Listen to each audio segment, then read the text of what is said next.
He keeps himself in trim by bending bars of iron. This bar is the genuine article which we tested before he began to play with it. Beyond the bend, beyond the bend.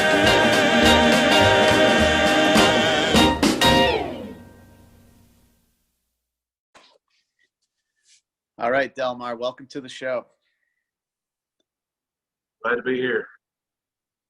All right, well, I usually ask who was the first person you saw bend a piece of steel, but this is kind of a fun one because when I had Don Cummings on, he said you were the first person he saw ever bend a piece of steel, and I'd like to know how you feel about creating that monster. Yeah, that was fun. I remember that as well. Don was saw him. I think it was at one of Gil's events. Yep. And he was just. I was kind of green myself going in there, but, you know, I did no bending. And I bent that, you know, I bent a bar for him, and apparently it just sent him on his merry way, his bending journey. Well, I don't want to take any credit or anything, but, you know, he's doing awesome. I mean, he just took it and run with it. Oh, yeah. No, it's cool. It's, yeah, no credit, but just like, being someone's gateway into something is always cool, whatever it is, you know. We all have one. Yeah. So who was yours? Who was the first time you saw someone bend some steel? You want the long version or the short version? I got nowhere to go. Let's go long. Back in I've always been kind of a busybody, you know. Well, not really a busybody. I got to be doing something. You hear me fine? Yep. I got to be doing something with my hands, or I have to occupy my time. Otherwise, I go stir crazy. And this is back when I was working 12, 14-hour days, you know, as a machinist. And I told my wife, I said, I really need to find something to do, you know, to fill my time when I'm not spending time with the family or I'm working. I'm going nuts. And I go, okay, I go, what am I interested in, you know? And besides metalworking and all that, I can't find the one thing that I did in high school that I got in trouble for was arm wrestling. We used to arm wrestle all the time, and we always get paddled for it, you know?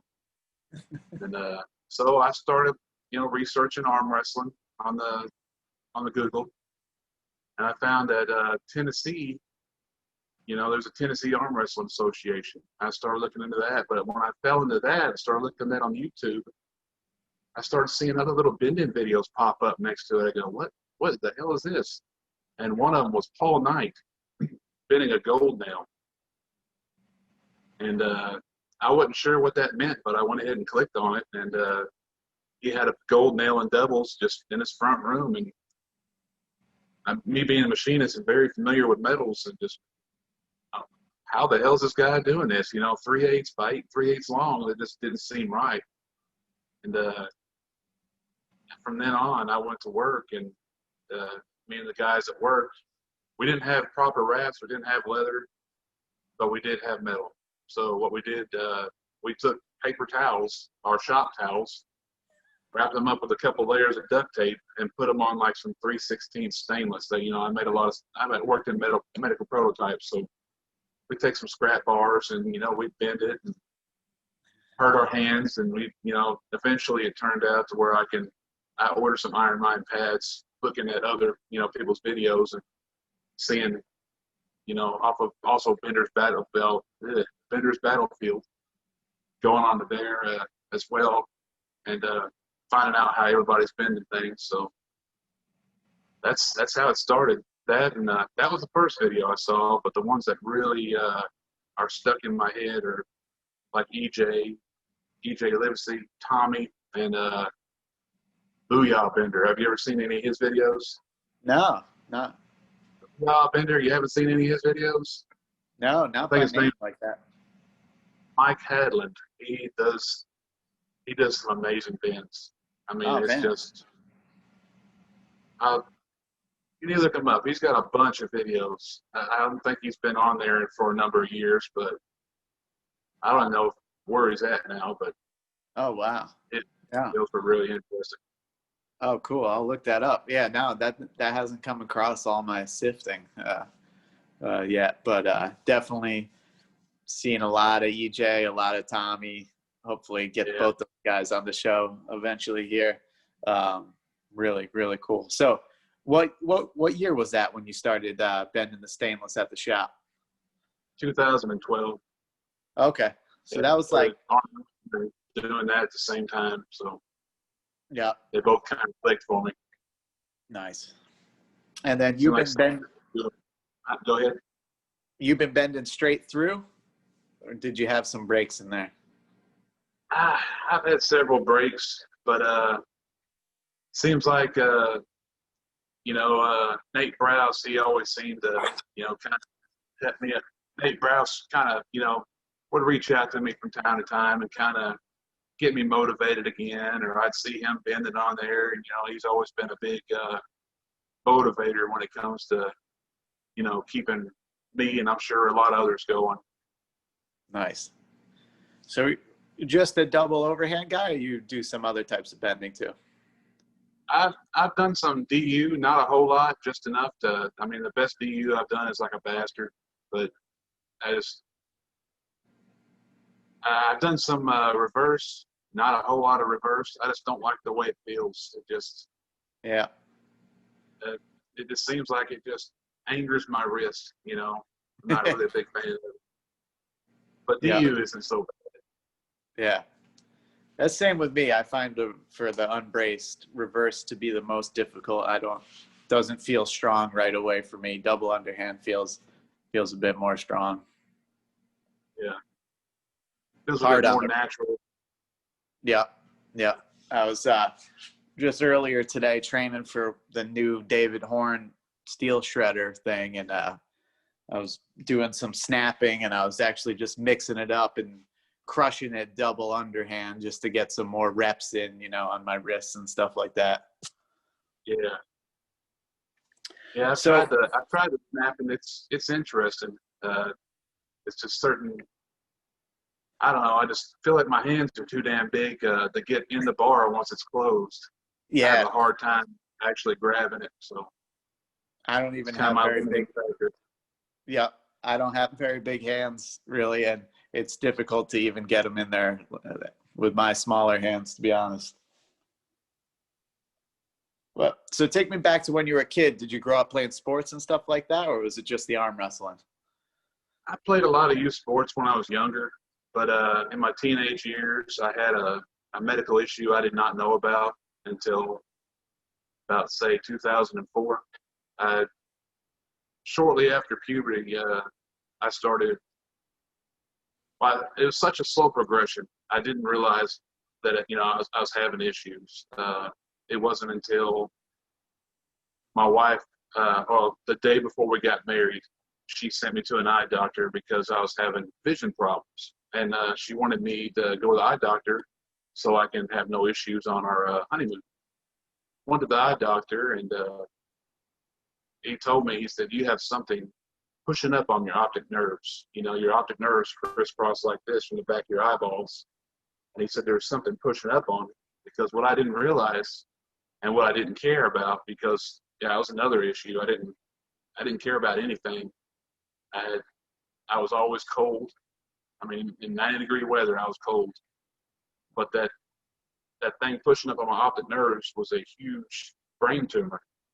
It was I was almost completely blind in this eye and half blind in this eye. And I was such an odd duck, man. My wife chalked it up to me working third shift, and I worked a lot of hours then too. So she just thought I was weird because I slept all day. I slept all day because I was exhausted, and I was always freezing, and I was almost blind. But that's why I didn't play a whole lot of sports in my teenage years. Before that, I played a lot, just like football, and I played like 4 years of baseball, a year of basketball, and Wow. after I got my life back, that's when I started wanting to get physical again. So I jumped into arm wrestling for a number of years. Yeah. you were able to make a full recovery with that, huh? For the most part. I still have a little blind spot just from the nerve or from the vessel damage. And I take a lot of medication, but it's not too bad. I live a normal life, so Wow. that's a blessing. That's unbelievable, man.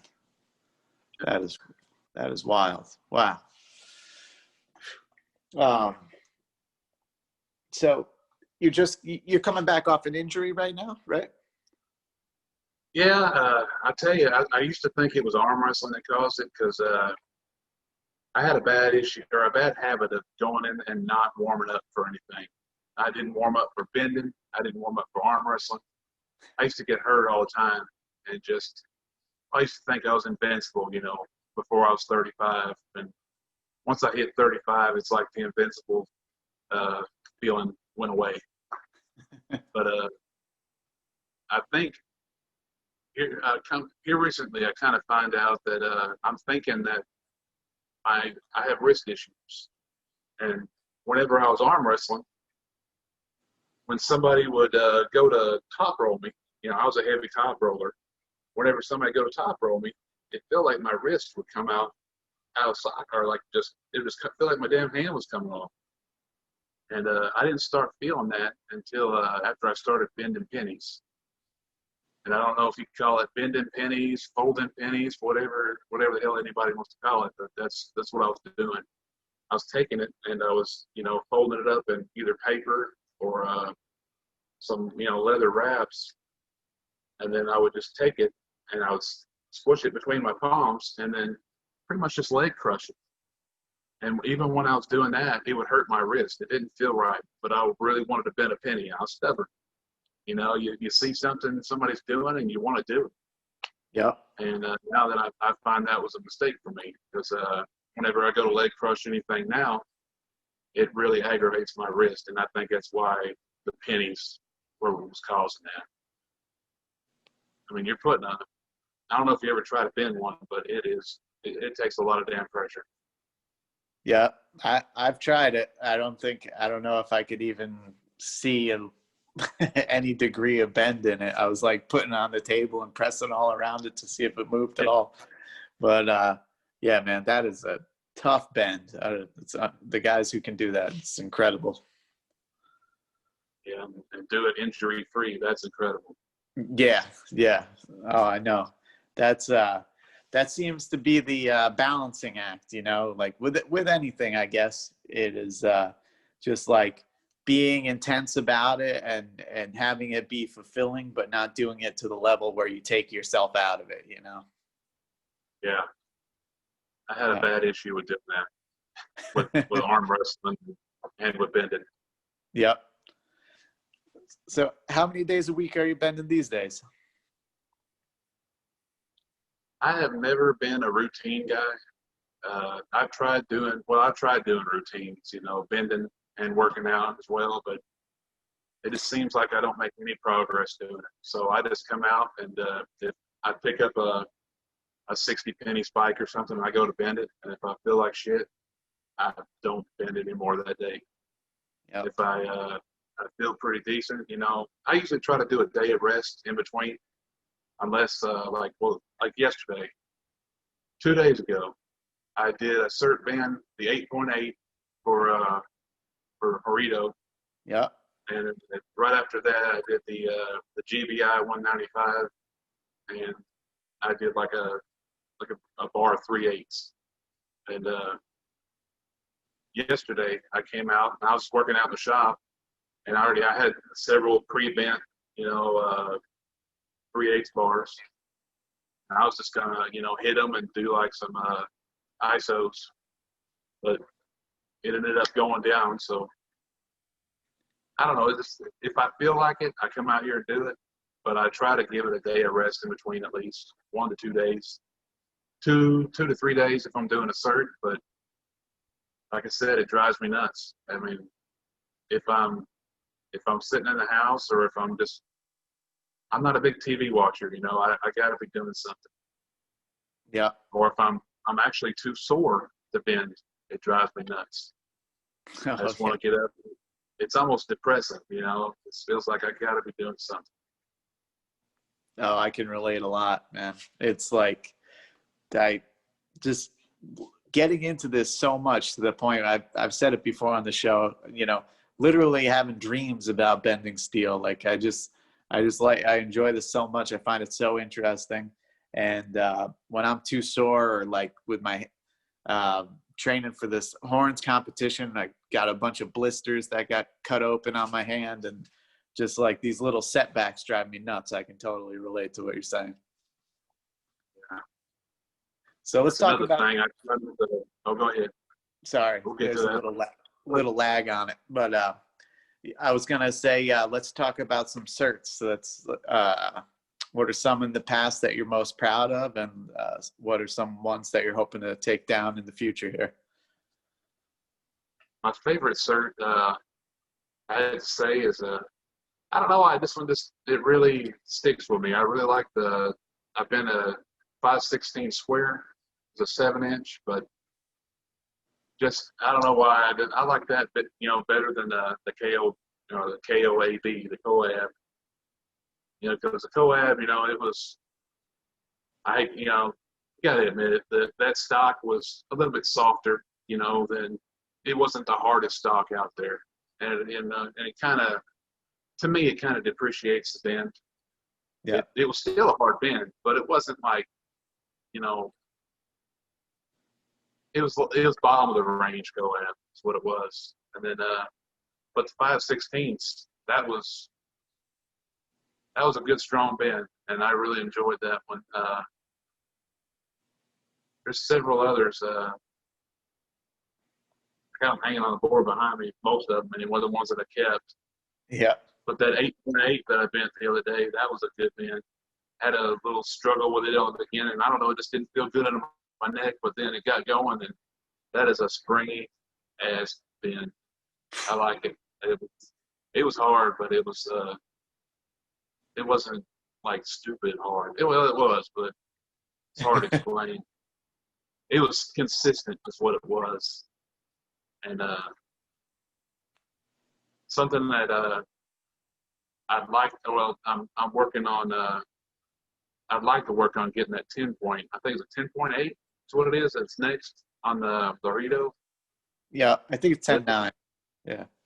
10.9. It's like 100-pound jump though. Yeah. So that is quite a jump. Oh, I know. I was able to do the A2 and cut it down a little bit, but man, I have the 8.8 over there, and that's pretty much just my ISO bar for a while. I've laid into that thing with every bit of my being in doubles, and there's no movement tracking on that thing yet, but we'll keep after it. But yeah, I like Corrido's bars, and I think it's cool that he's doing like a cash bounty on the really tough ones, and that's exciting stuff. So how about any other goals besides the 10.9? Well, I'd like to think I'm going for the gold now. I mean, I got a bunch of 8 3/8 stock, but it's a little ways away. I mean, it's a good jump. I mean, that it's not only, I mean, the strength of the bar, but it's just the kink. The kink is so damn hard. I mean, because the way I kink my fingers on the bar, and it will bust your damn finger open every time I mean, it's just terrible. But it's just something that I would love to do eventually. I don't have to be the first, but I would like to eventually do it. That's for me. Yeah, that's cool. How much do you think the additional length? That's just an extremely long bar. I find that even when I just handle it, it just seems awkward. How much do you think the length is something difficult with that? It is difficult. You know, when I first started bending longer stock like that, I couldn't get it under my chin. It was just the weirdest thing, and it's just trying to apply pressure to it. Every time I step out, I feel, you know, you just feel weaker. Yeah. You know, once you get closer in, I mean, the core's going to have more strength, but it's just, that length does not help it. Does not help its case. It's a very hard bend. But once, like everybody says, once you kink it, it goes down a lot easier after that. It's still hard, but the kink is the killer. Yeah. You've done one or there's one on YouTube you did doubles, right? Yeah. Let me tell you, doubles on that thing. I hate doubles. I do them, but I hate the way they feel. They just do not feel comfortable to me. I'd much rather bend in singles, but they're I guess they're necessary to get the bigger bars. I did do one in doubles. I've done a bunch of them in doubles, but it's going from that to singles, man. It's a world of difference. Doubles, you got the nice cushy comfort on the end of the bars. You're not damaging your fingers too much. Singles, I mean, it's damn near feels like you're on a fulcrum right there. Well, the way I beat, because my hands take up the entire damn width of the wrap. So, your fingers are on there. And it hurts like hell. What is it that you like about singles more? Just the challenge, or do you actually like having a better feel, like contact with the bar? Kind of like that it hurts like hell. Oddly enough, I mean, it just feels like you're doing something. I don't know. It's just more impressive to me. Yeah. That's just me personally. Those big bends on doubles and stuff are great too. But just to me personally, I like the bigger singles bends. Yeah. And it just kind of puts you on the same page, because if a guy's been in iron mine pads, the next guy, he's been in iron mine pads, it's something to compare. Yeah. It's like almost 1-to-1. It's not really 1-to-1 because your bars might be very, but it's more 1-to-1 than the doubles, I think. Yeah. Yeah, that makes sense. How about you ever play around with just like a single iron mine and just roll it up right in the middle like that? Yeah, I think I've done a bastard. Yeah, I'm pretty sure I did I got it on the board, I believe. A bastard behind me. I did a bastard in a single. The other night I wrapped up one of those A2 bolts after I did the 8.8 and the 195 and the 3/8. I cut one down to 5.5. Yeah, it cut to about right there, and then that shit started hurting, man. I had to throw it on the ground. I was like, I ain't doing this tonight. That hurt.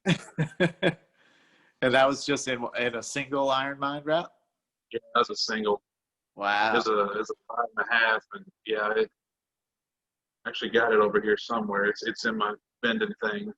That might be the shortest A2 in a single, I think. I think Don did a 6-inch maybe in a single, but I don't know if anyone's done a 5.5 yet. I think how you say it, Jan or Yan? Yeah, Jan. Jan, I think he's did a 6-inch. Yeah, I think that's why I cut it down to 5.5, just to see if I can do it. Yeah, that's cool. It's done, but man, it's just that wasn't the night. That wasn't the night for it. Yeah.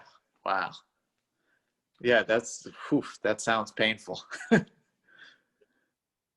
So how about the days that you are stuck and you're recovering? Do you do anything for recovery, or do you just rest?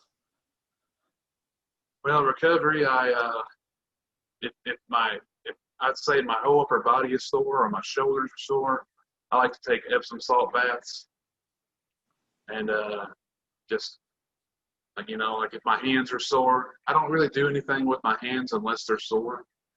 But I do, I like to take a rubber band or several rubber bands, put it around there and just do extensors. Or I have a jug over there that I fill with bent steel, and I just do some extensor work. And yeah, I might do some just body weight squats and just get my blood flowing and stuff. And I got a big old wad of putty that I squish around.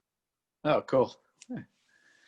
Yeah. Let's talk the mental side of bending, because this is like one of those things where it's like, I don't know if it's mental or if it's technique or what it is, but there's certainly I think when I had Robert Najedli on, he was talking about neurokinetic strength, something he was explaining to me, but it's like it's hard to say whether it's like that I now know the technique to bend, like, because if you were to hand me even just like a 60 penny before I knew how to do it and had some reps into it, I wouldn't be able to do it. But the fact, I think there's also some mental aspect of just believing that you can do it. So I always like to hear about just like the mental games people play with themselves, like, or if it's not mental at all for you. You gotta want something, and you gotta let yourself have it. I know in the beginning, it's whenever you reach a certain, it's almost like a diameter game for me. Like if I can bend a certain diameter, it's like, okay, I can bend that diameter all day long. I mean, even if I can't bend that, particular material in that diameter, I know it can be done. And once I hit that, it's in my head, and I know I can do it. I've never been the kind of person that can psych myself up before a bend. I've tried. Lord knows I've tried. I just can't do it. I mean, I'm just the kind of guy that just gets out there, and I bend like I arm wrestle. I just get up there and push my glasses up and just go. Just dump over, or I just take my deep breaths and just rip it. It's like it's already there in me now. Now that I've been doing it for so long, I just know that I can, and it's no longer that much of a mental game. Unless I grab something new like horseshoe, and them damn things. Oh my God, those are a mental game. Yeah, because I haven't really bent. I've only bent like 2 full bends of a horseshoe, and those are still a pain in the ass, and I'm still dealing with those. But yeah, that's what I loved when I had David Wigrin on. He spoke in particular about the horseshoes. He had something he called chaos factor, and I just love that term. And it's just like there's so much going on there. There's so many different angles, like your counter pressure, you're bracing and pushing, and it's like that makes a lot of sense to me. And I like that. And I also like doing horseshoes as well. yeah, I think Don's been inspiring me more a lot here lately. I've been seeing the stuff he's doing, and I've been trying, a few other things just to see if I like them or not, more or less. I mean, snapping's interesting, but I feel really limited on it, for the most part. But I've been getting a kick out of some of the mid-length bars, man. I think probably the hardest thing I've done yet was 5/8 cut down to 26 inches, I think. Man, that thing, like there was a lot of hours down here, like just stuck at this one position. And talk about some mental games. The other morning I went and I cut 1 inch longer and completed that one, and then went back and completed the one I was stalled out at. It's just like, just doing that one that gave me the confidence to go finish the other one. It was crazy.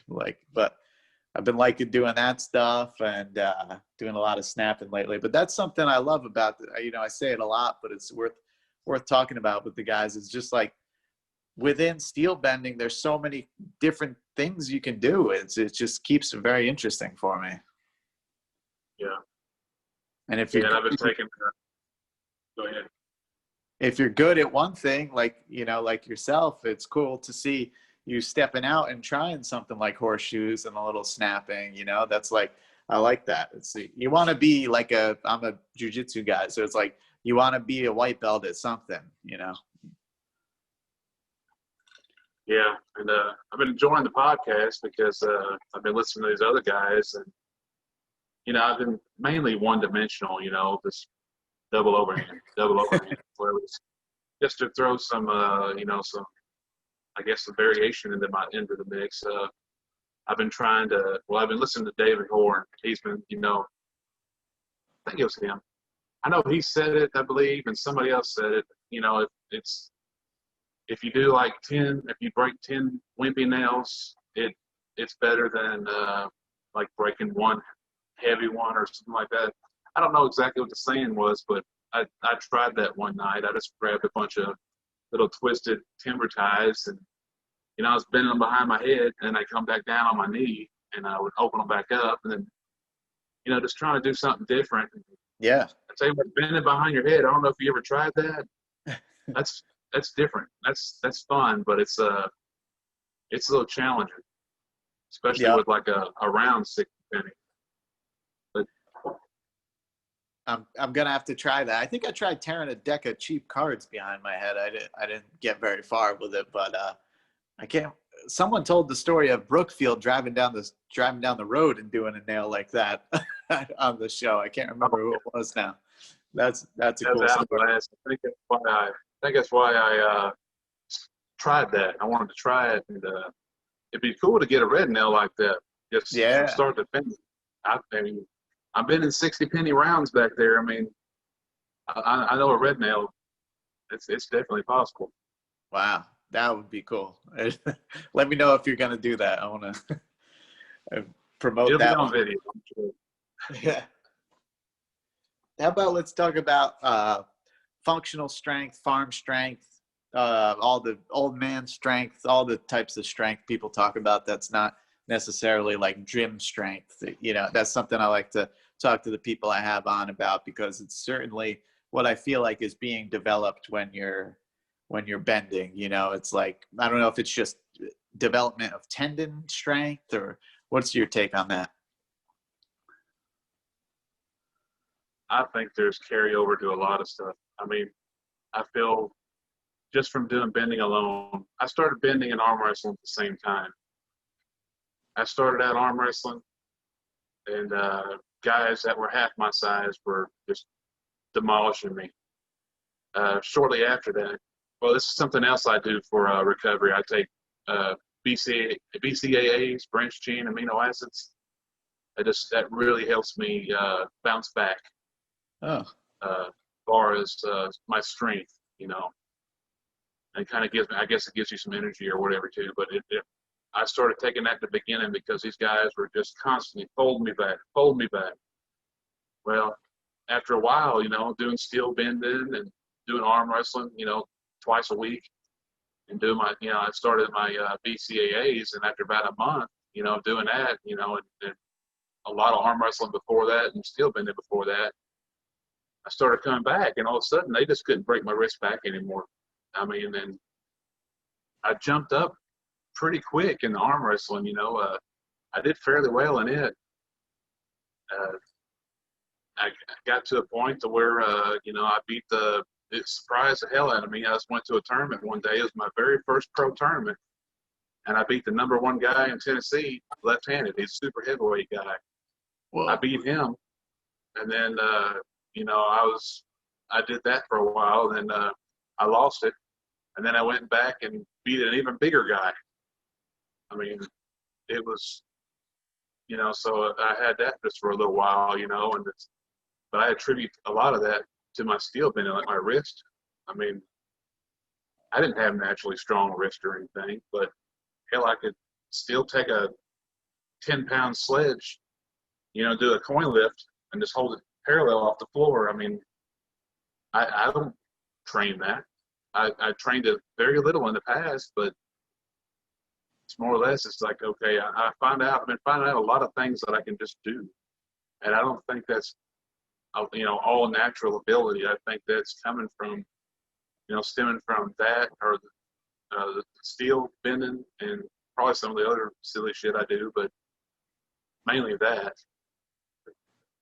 And just like I heard Michael Rogowski say on the one I watched today, he said something like, yeah, you just feel like you can just tear anything up, Well, he said something along the lines of that. I do. Whenever I throw shit away, I destroy it. I mean, I get my feel out of it. I mean, I work, whenever I get catalogs at work, or somebody else gets a catalog, I mean, one of them's hanging behind me on the wall. It's a big old fat tool catalog. I mean, I work on that damn thing until it's dead, and then I throw it in the recycling bin, or I think there's a lot of carryover with steel bending. yeah, absolutely. It's I'm trying to get more grapplers into it, because I feel like you know, in jiu-jitsu and other grappling sports, your grip is everything. And like, not a lot of people in jiu-jitsu train strict grip. Yeah, they might like throw a gi over a pull-up bar and do some pull-ups or something like that. But there's just a whole world here within grip and bending where I feel like you can develop some insane strength. Yeah, I agree, because I was wanting to sign up for to do jiu-jitsu for a while. I was actually going to start, but the place that, you know, they changed their schedule, and I don't know, I was working a lot. Now, you know, I'm going to school, and the timing's not right for me. You know, and it's something I always wanted to do, you know, after I became normalized again, I guess. But I just never got into it. My daughter did it for a little while, but they changed their schedule, and you know, I couldn't make it there anymore. So. You'd love it. I mean, just from the little bit talking to you and the type of guy I can tell that you are, you'd be there every day. It's like a unsolvable puzzle that never stops being hard in a good way.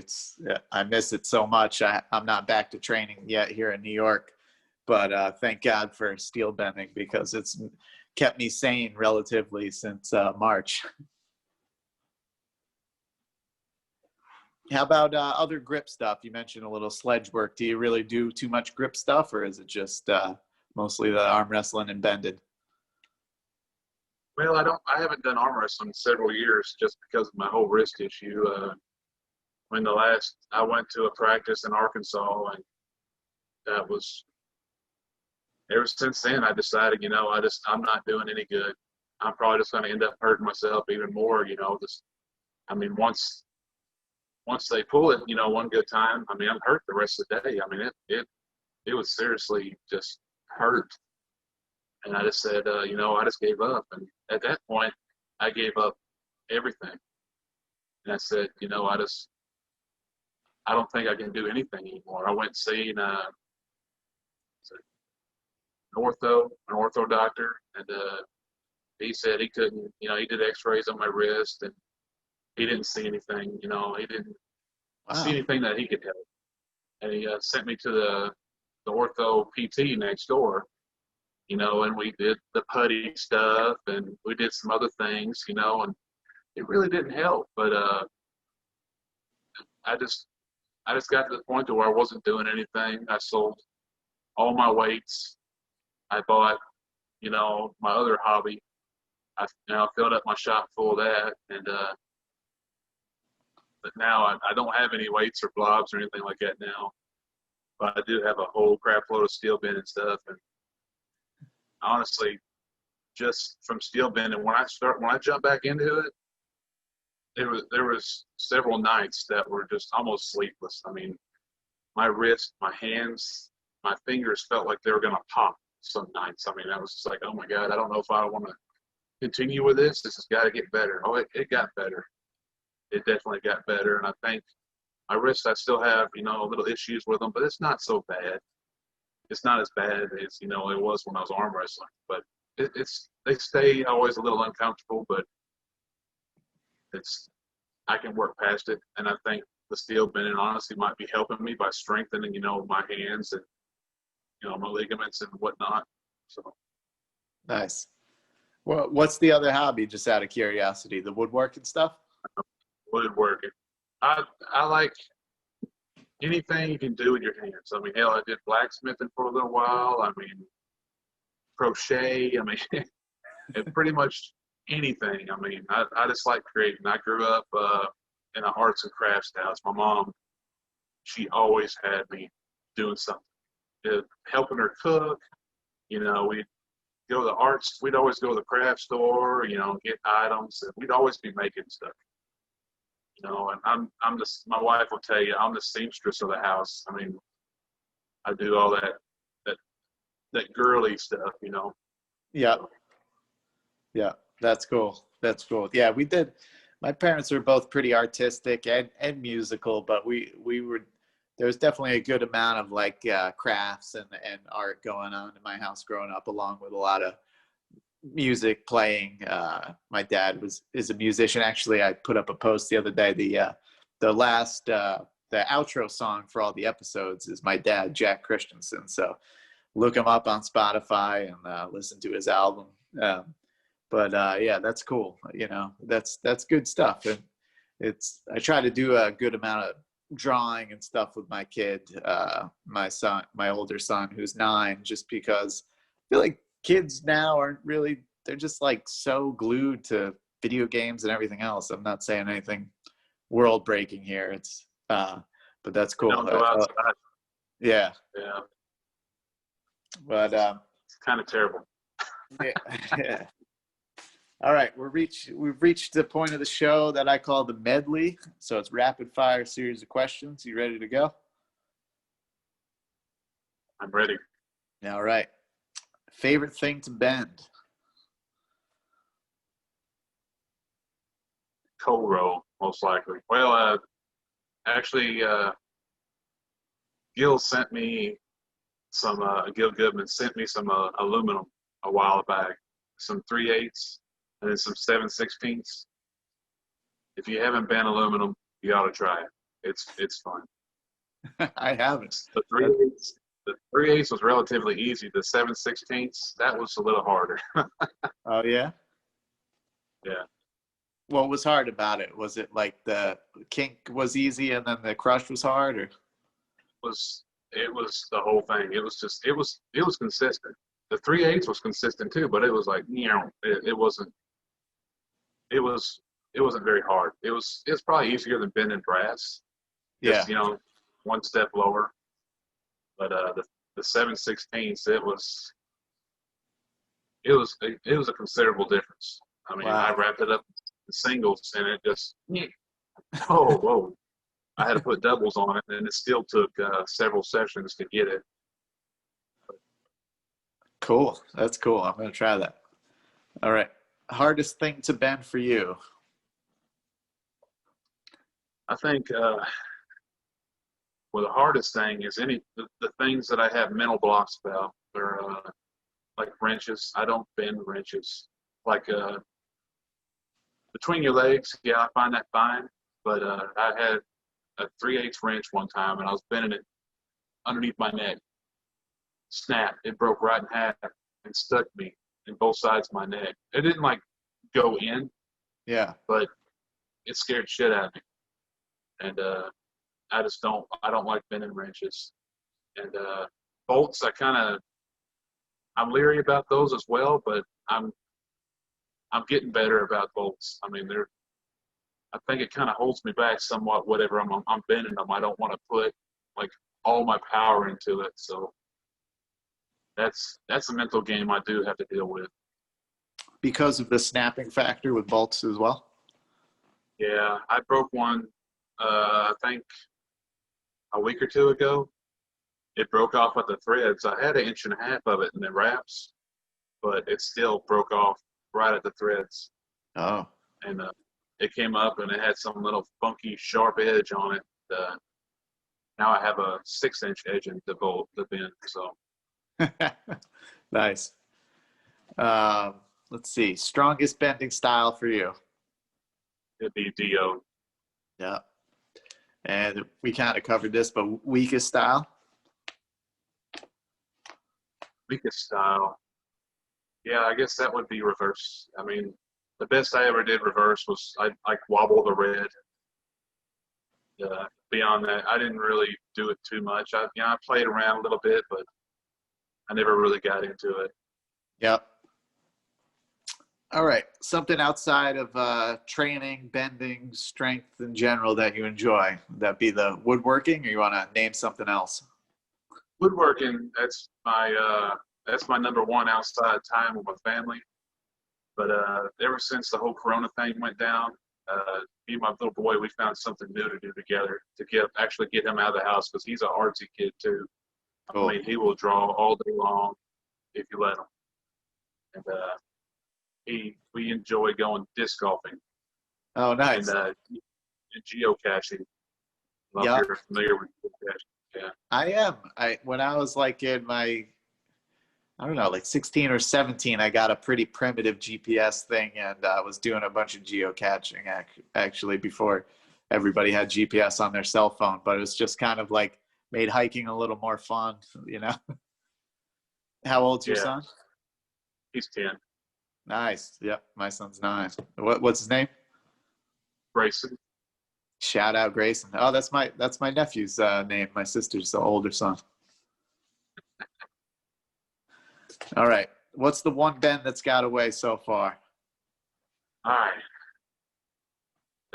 I have several, but the one that there's one that I can get, and there's one that I can't get. The one that I can't get is back in 2012 when I started. I found the Bender's Battlefield, and that was just badass. I mean, well, actually, there's one of them hanging on the board behind me. I finished it in like a little bit after the time limit. I got 3. Okay, I got 3. One of them,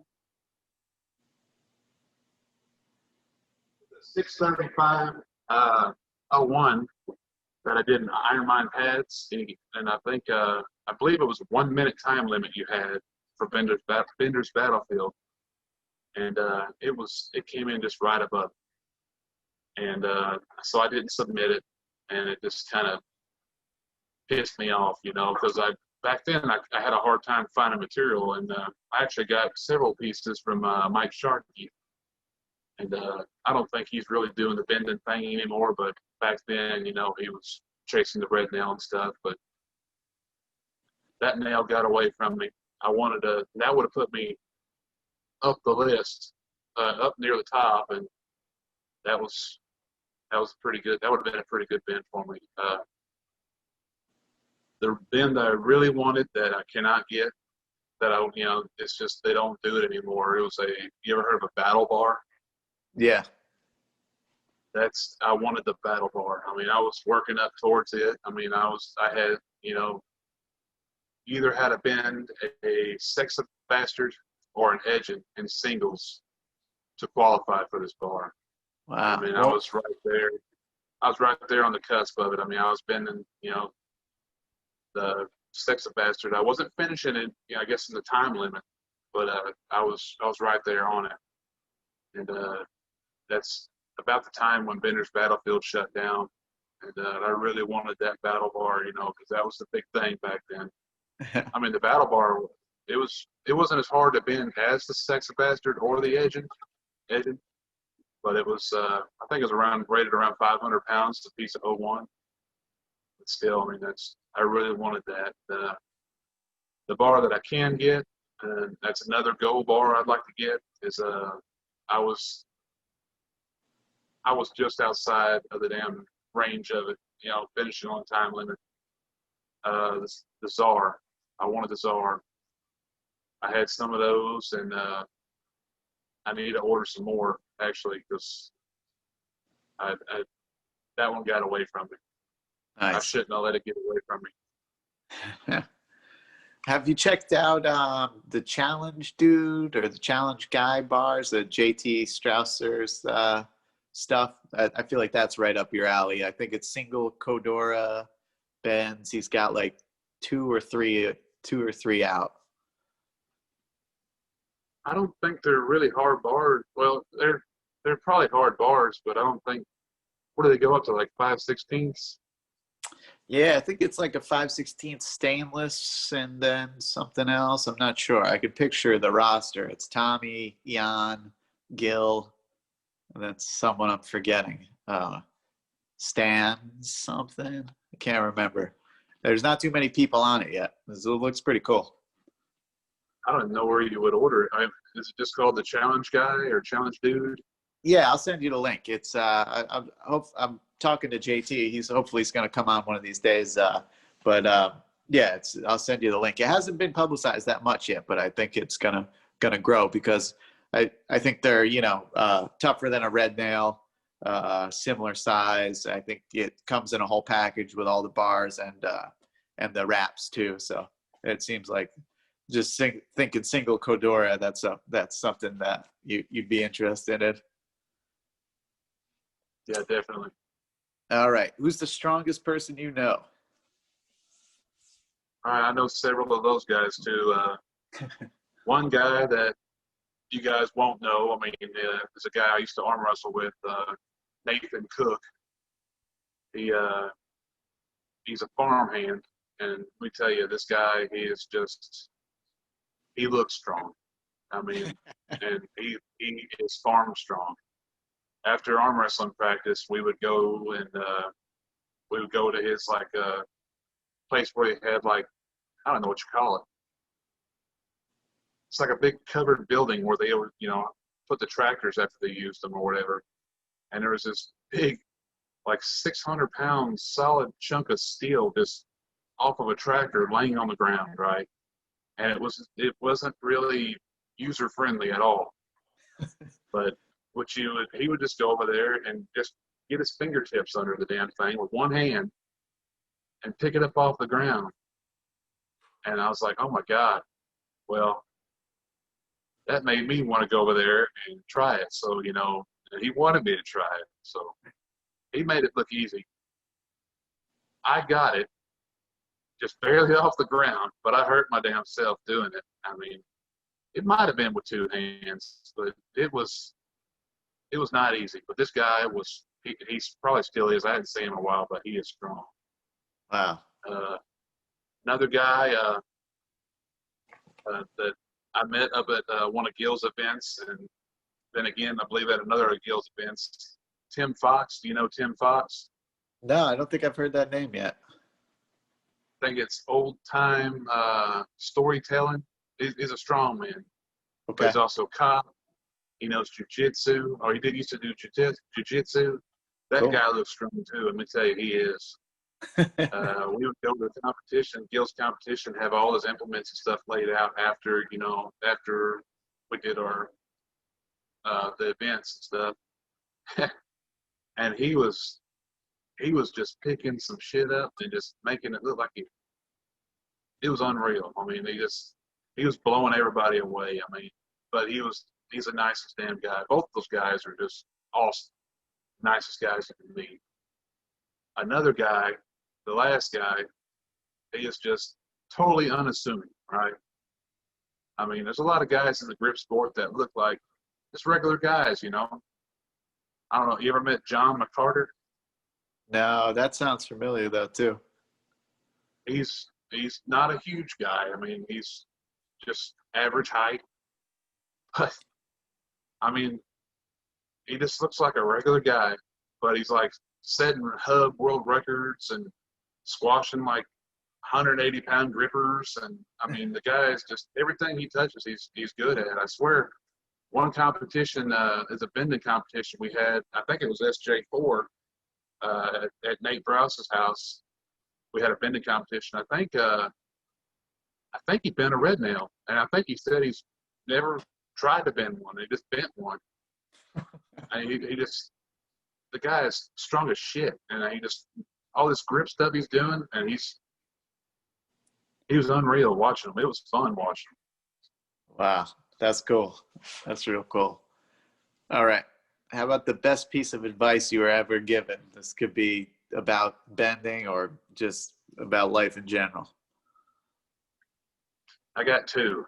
All right. I follow my trend of more and more. No, that's good. When I was a kid, I used to watch DuckTales a lot. And something Scrooge McDuck's pappy used to say to him was work smarter, not harder, right? And that's when Scrooge McDuck was on a bicycle, and he wrapped an inner tube around it, and he was shoveling coal into the fireplace, and that just stuck with me. I mean, to this day, and I tell my kids all the time, work smarter, not harder. You can pretty much apply that to anything. I mean, you want to work hard in some instances, but, there's a smart way to do it, right? You don't want to, you just don't want to, it's easy logic. I mean, work smarter, not harder, right? My second one is something my dad kind of, just pretty much beat into me, in my head. It's just honesty is the best policy. It's just so much better being honest about everything. I mean, if you're full of shit, people are gonna know you're full of shit. Yeah. Just I mean, there's been several instances. I have crashed a machine before, right? And I have wrecked the machine. What I didn't realize is my boss covered for me. Well, I told him the truth. My manager came in the next morning. I told him the truth. Nothing happened to me. Yeah. Later on, my boss came up to me. He goes, "Hey, boy, I covered for you." I'm like, "Well, I mean, I didn't ask you to. Yeah. I mean, it's harder to cover up your ass all the time and actually just tell the truth one time and be done with Yeah. it, you know." That's good stuff. Yeah, the work smarter, not harder. That sounds like a lot of machinists I've worked with and known. Yeah, All right. you got to, especially in that field, you got to work smarter, not harder, because you just anything you can save time, adds money to the part. Yep. Oh yeah. Money in your pockets. And how about the funniest reaction a person has had when they find out you spend your time bending things in half? Again, I got several. The other day, it was like a week or two ago. I was bending something. I think I was bending some 60 pennies behind my head, and I'm telling you, it's an awkward motion. My little boy was sitting. I was doing it in the front room, just sitting on the couch, and my little boy was sitting there. At one point, I go, "Ow!" Like that. My hands were hurting or something. I did something, or I don't know what I did. He looked at me just looked real serious and goes, "I think you should stop that." Like, "No, buddy, I ain't gonna stop this." But I'm here, sorry. and another time, a lady at my last job, she saw what I could do, and she told me that I can register my hands as deadly weapons. Uh, I started believing her because she said she knew somebody that had their hands registered as deadly weapons. I was like, really? I don't know. I mean, even though you feel like if you got a hold of somebody, I mean, you can rip a damn limb off or something. I mean, that's just the empowering feeling you get, from doing this kind of stuff. yeah. Oh yeah. Being around martial arts for so long, there's always like no one ever gave me a concrete answer, but there was always like, oh, if you're this belt and this art, you gotta register your hands or something. Like, I don't think there's any truth to it at all, but it's kind of a cool concept. All right. In closing, who's someone you'd like to see me have on the show? Well, I don't know if anybody said it or not yet, but Nate Browse. Have you familiar with Nate? He's a great guy. Sounds familiar. I wonder if Gil said that name because it sounds super familiar, but I haven't reached out to him. I'll if you could put me in contact, I would definitely like to have him on. Okay. He's I like to think of him as an ambassador, to a lot of areas of grip sport. He's a great guy. I mean, Well, he's the kind of guy that will just, if he knows your heart's in it, he'll help you out. that's great. Another guy, EJ Livesey. Oh yeah, Livesey. EJ's coming Yeah. on. It's just a scheduling issue, but he's in, and I've talked to him a whole bunch even before I started the podcast. I think maybe Jaden sent me some videos of EJ that helped me out a lot, and I just tracked him down on Instagram and said thanks or whatever. So he's coming on. I'm looking forward to that one. He is the most fun person to watch bend, just because. Yeah. Well, he'll stop in the middle of a bend and chalk his feet. That way he's not slipping around on his floor. And yeah. He's just, you watch him rap, and most guys are going over there like, hell, even myself. I usually chalk both sides of the wrap, and then I, roll it up. I make sure I get it real tight, Well, he doesn't chalk his wraps. I mean, I don't think he likes chalk on his wraps too much. It's whatever ends up on him, it ends up on him. But then he just rolls them up. It doesn't look like he's doing any kind of, he's not doing any kind of special procedure to make sure they're super tight. And they're cheesecloth. I mean, the guy has just been in big steel in these little, like, crappy wraps that aren't even really tight. And it's just amazing. I mean, that's the best bend I've seen is him doing a big grade 8 in like some Bender's Battlefield wraps. Man, it's just, that's amazing to me. But my last guy, Mike Hadlin, the Booyah Bender. Okay. Yeah, you got to look him up, man. I will. He's insane. He doesn't look like a very big guy, but he just looks stout, you know. Yeah. I don't know where he is, or I don't think he has an account anymore on Facebook, but if there's any way to get a hold of him, I'd be interested. I've always wanted to see, you know, something from him. Interesting. His technique, training, and whatnot. Cool. Yeah, he hasn't come up yet. That's cool. I'm going to look him up for sure. How about tips and advice for beginners? Warm up. Definitely warm up. And I've heard this before. People say this. It's what do they say? It's a marathon, not a sprint. Yep. I mean, you definitely don't want to just. I screwed up a lot by going in there. I would come home from work, pissed off or whatever. I would wrap up a bar and just give it hell, you know, and just 0 to 100 right away. And then you know, like a couple hours later, I'd feel a big knot in my back. I had to roll it out or something, but many times I got to the point to where I stifled myself. I couldn't bend for a while, but you know, warm up is definitely my big thing. That and yeah, just don't beat your hands bloody. I mean, I'm trying not to do it to me. I mean, I pop up little blisters and stuff, but I want to bend in 2 days. I don't want to sit on the sidelines and, you know, have to tape up my hands every time. Just putting tape on your hands sucks. I mean, I don't like the feeling of it. It feels like whenever I put tape around my index finger, it feels like my damn finger's going to pop. Yeah. Whenever I put a finger on it. I just made a little protector thing for this like gash I got.